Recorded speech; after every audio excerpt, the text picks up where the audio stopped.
Nous allons regarder ensemble le travail des Tip and Kong. Sur le premier, nous reconnaissons la position Mapu, dite du cavalier.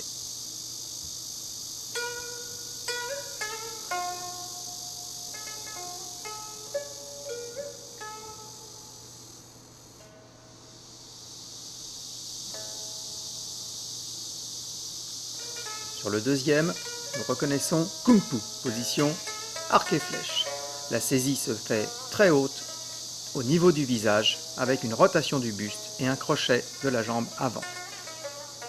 Attention à maintenir le bras opposé plus haut que l'épaule. Tip and Kong numéro 3.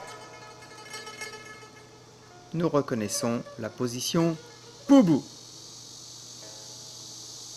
Le dégagement se fait bien devant le visage avec une frappe de paume descendante, encore appelée Pichuen.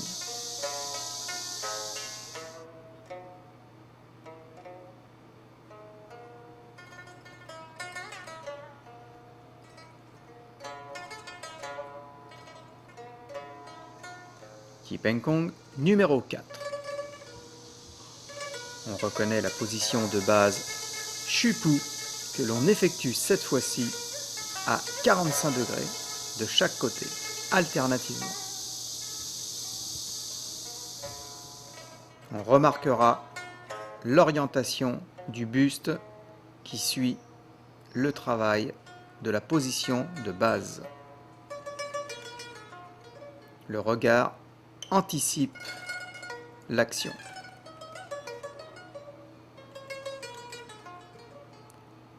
Tip and Kong numéro 5.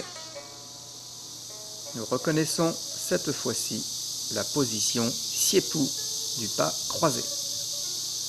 La saisie est large. La rotation rapide.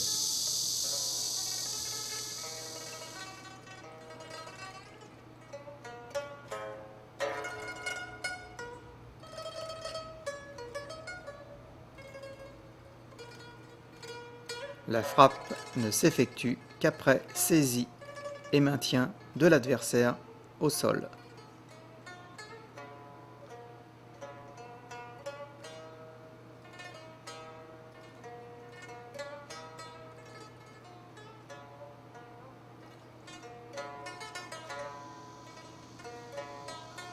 Tip and Kong numéro 6, crochetage.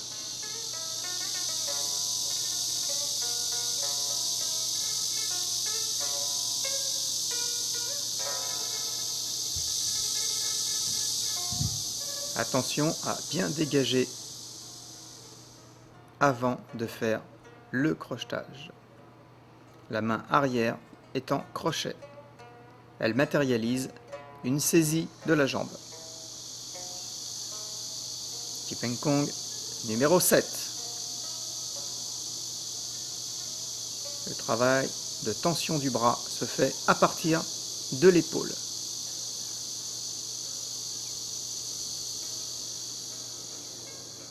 L'élévation de la jambe est proportionnelle à l'amplitude du mouvement du bras qui revient ensuite en coup de coude vers le haut. Chien Ting.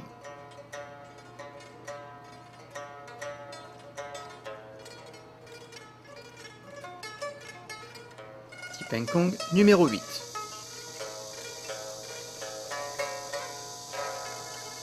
Frappe de jambe pliée tendue au niveau du bas-ventre.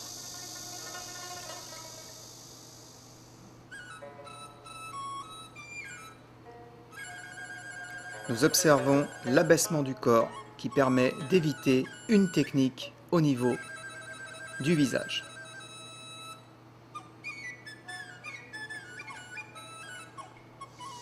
Tip and Kong numéro 9.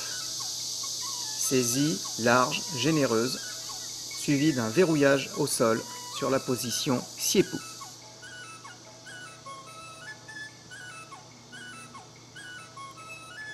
Le bras reste tendu au niveau de l'entrejambe pour protéger le bas-ventre.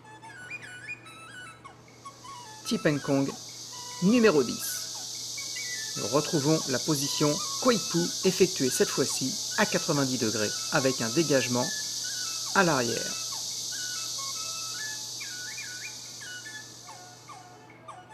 L'autre main nous servira de protection au niveau de la pointe de l'épaule et du visage. Nous enchaînerons cette technique avec un coup de pied latéral Sechuaitwe.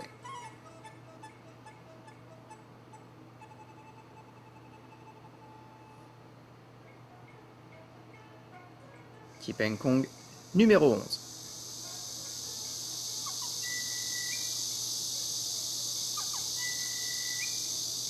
Le départ s'effectue en Tingpu vers l'arrière.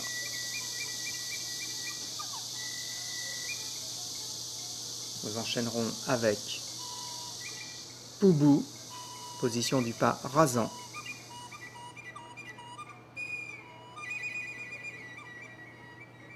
Et d'un balayage.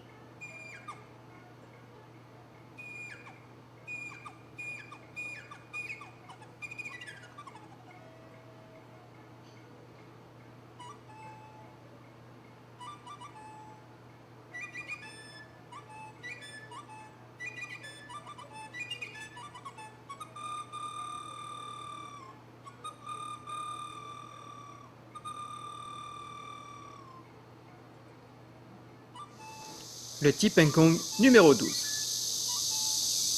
Nous allons retrouver une saisie, un arrachement, un passage Kung Fu rapide avec une double frappe de paume Liang Jiang.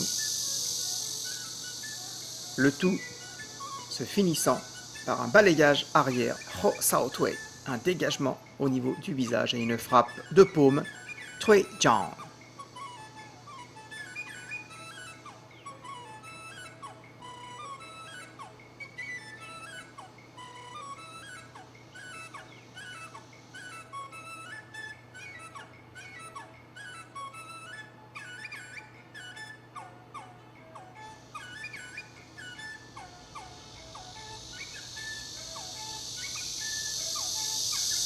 Le Tipen Kong numéro 13. Élévation de jambes directe au niveau du visage, pied pointé.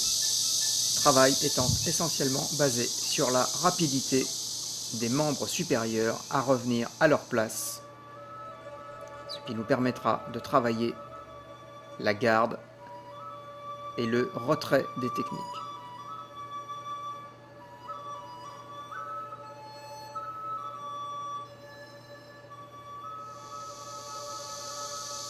Tipen Kong numéro 14. À peu près similaire au numéro 13, mais il s'agit cette fois-ci d'un dégagement de la jambe de l'intérieur vers l'extérieur.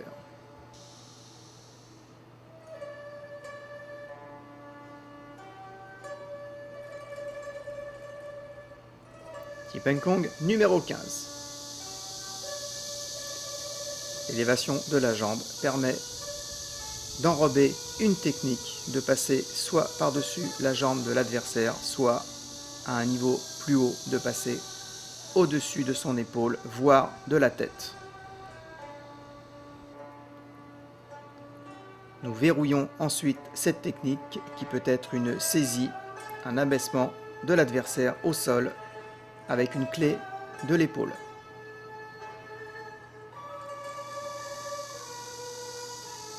Tipen Kong numéro 16. Nous retrouverons la position Yizezhuang, position de la chaise, les deux pieds parallèles collés au sol, 45 degrés de chaque côté. Il y a bien sûr une saisie, blocage, verrouillage, suivi d'un coup de pied direct sauté.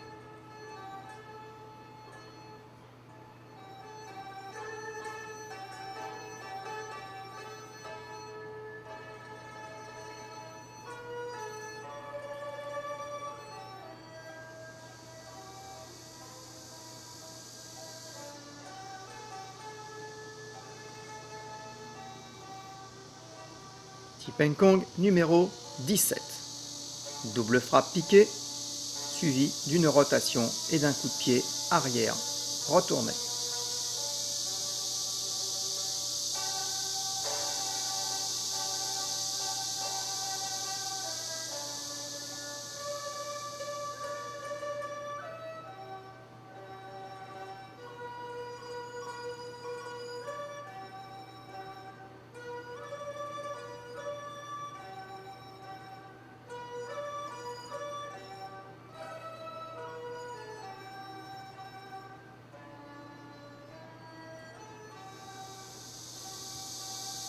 le dernier Tiepeng Kong avec le coup de pied du vent tourbillonnant Chuen Feng Tiao.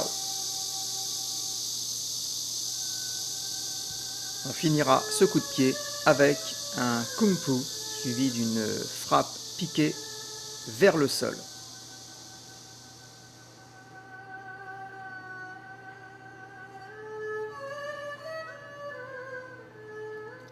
Et un déblocage sur une position qui s'appelle Hen Tang Pu. Le point de départ de cette technique s'effectue en Mapu, position du cavalier.